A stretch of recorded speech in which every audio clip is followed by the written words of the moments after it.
जी viewers अस्सलाम वालेकुम। मैं हूं अली और एसी मास्टर में खुशामदीद। आज हम हाजिर हैं एक नई वीडियो के साथ। तो आज हम बात करने वाले हैं 1 टन के एयर कंडीशन के डाटा के हवाले से। तो एयर कंडीशन के 1 टन के जो डाटा है उसमें कौन कौन सी चीजें आ जाती हैं। तो सबसे पहले उसके अंदर आ जाता है कंप्रेसर। तो कंप्रेसर कितने LRI का होता है, उसकी जो है वो ऑयल कैपेसिटी कितनी है, आप 1 टन के अंदर कितना ऑयल चार्ज कर सकते हैं और किस कंपनी का ऑयल चार्ज कर सकते हैं। और उसके अलावा 1 टन के साथ जो है वो हमारी कैपिलरी ट्यूब वो कौन सी लगेगी, 1 टन के साथ कंडेंसर कितने साइज का लगेगा और उसके बाद इवेपोरेटर कितने साइज का लगेगा और उसके साथ 1 टन के साथ कैपेसिटर जो है वो आप कौन सा लगाएंगे तो आपका रोटरी कंप्रेसर जो है वो बेहतरीन तरीके से वर्क करेगा। तो ये सारी चीजें जो है हम आज इस वीडियो में डिस्कस करने वाले हैं। मैं आपको एक पेज पे समझाऊंगा और ये सारा डाटा लिख कर दूंगा। आप इसको स्क्रीनशॉट लेके अपने पास सेव कर सकते हैं या नोट डाउन कर सकते हैं और आपको ये फील्ड में बहुत ही काम आने वाला है। तो मेरा टोटल जो है वो टेक्नीशियन का काम है, टोटली मेरा जो है वो मेंटेनेंस का काम है, इसलिए जो है वो मैं ये डाटा अप्लाई करता रहता हूँ और इसको जो जो मुझे सबसे बेहतरीन परफॉर्मेंस जिस चीज में मिलती है वो मैं डाटा नोट डाउन कर लेता हूँ। इससे पहले मैं रेफ्रिजरेटर का जो है वो कंप्लीट डाटा अपलोड कर चुका हूँ, आप जाके वीडियो में देख सकते हैं, मैं लिंक जो है वो डिस्क्रिप्शन में दे दूंगा, तो वहां से आप जाके देख सकते हैं। तो आज मैं आपको 1 टन का डाटा जो है वो देने वाला हूँ। इससे पहले भी हम अपलोड कर चुके हैं एयर कंडीशन का डाटा, लेकिन वो थोड़ा ओल्ड है, जरा अपडेटेड डाटा जो है मैं आपके साथ शेयर करता हूँ।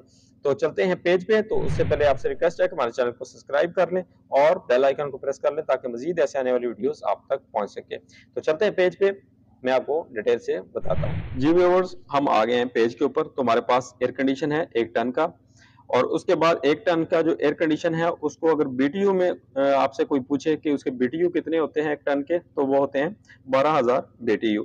तो ये ब्रिटिश थर्मल यूनिट है, यानी कि हीट को जो है वो मापने का, कूलिंग को मापने का। तो ये 12,000 बीटीयू का एयर कंडीशन होता है।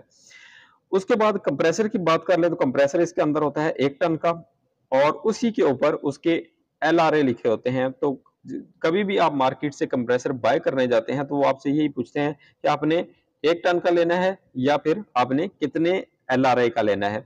तो हमेशा LRA 1 टन 1.5 टन के जो ऊपर मेंशन किए होते हैं, तो 1 टन के ऊपर जो LRA मेंशन होते हैं वो होते हैं 37, यानी कि 37।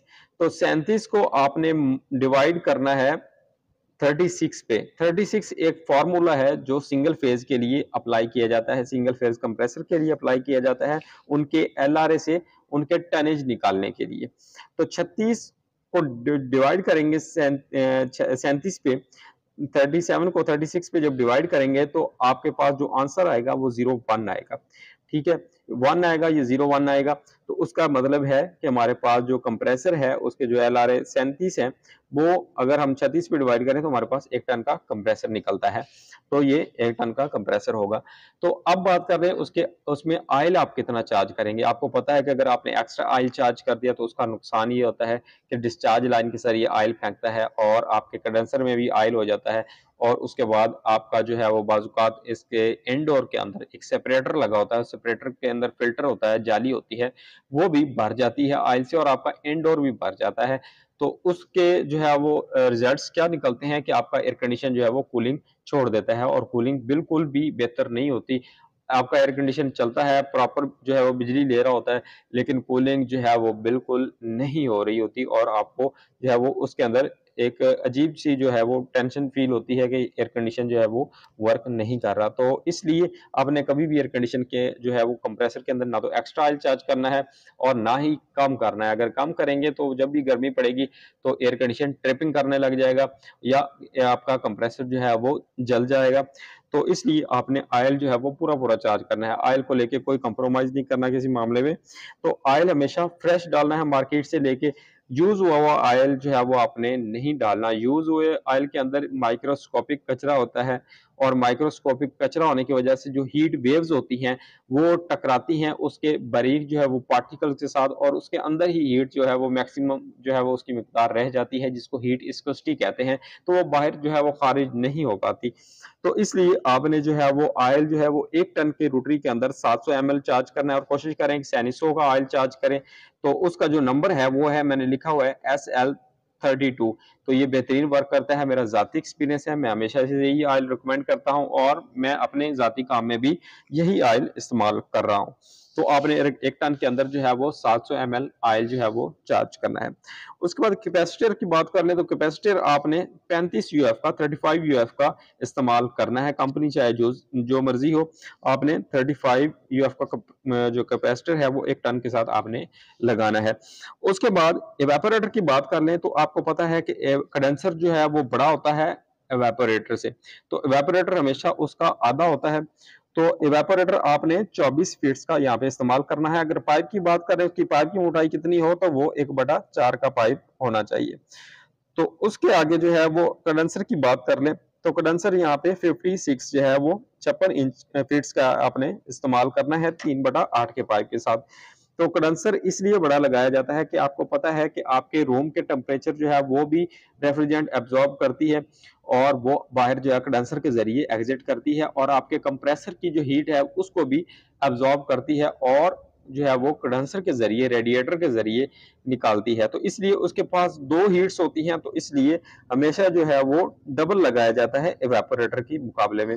तो कंडेंसर जो है हमारा 56 फीट्स का जो लगेगा 3/8 का पाइप। उसके बाद जो लास्ट है और सबसे इंपॉर्टेंट चीज है वो है कैपिलरी ट्यूब। अगर आपने कैपिलरी ट्यूब सही नहीं लगाई तो आपका एयर कंडीशन वर्क बिल्कुल भी सही नहीं करेगा।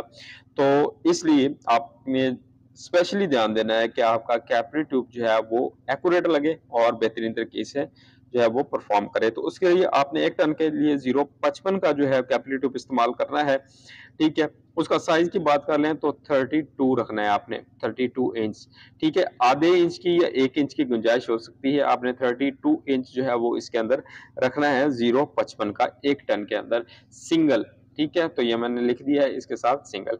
तो आपका जो है वो एयर कंडीशन बेहतरीन तरीके से वर्क करेगा।